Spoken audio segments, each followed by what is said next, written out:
Justin, you're a multi-asset guy.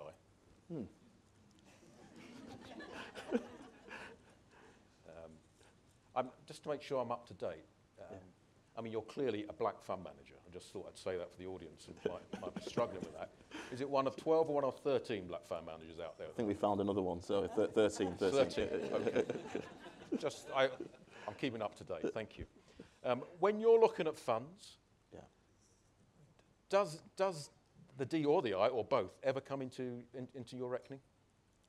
No, it does. So I run a much smaller scale than Towers Watson. I run some multi-manager retail funds.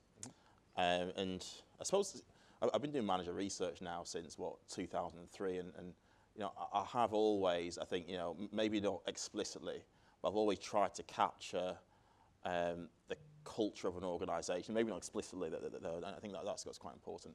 But more and more, we are starting to look at the makeup of teams and the shape of teams. I say I haven't done explicitly, but you know, I say, you know, a particular example is a particular manager. I won't name names, who, you know, had, you know, a really concentrated investment team.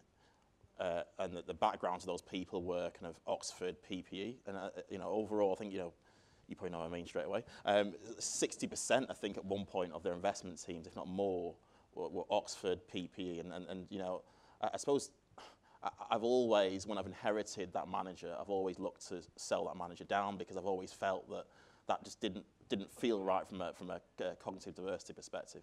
One of the things that we always try and do when we try and assess a team is to assess whether it's trying to assess that diversity of thought, try to, you know, ask them questions. Now, how do they avoid groupthink?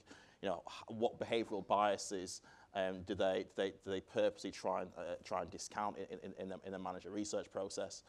More and more, we are looking at representative diversity as well, particularly on teams. But I suppose from a cultural perspective, you know, we do look at firm, but also I think it's really important to look at the subculture of each investment team, because each investment team within an organisation typically has a subculture.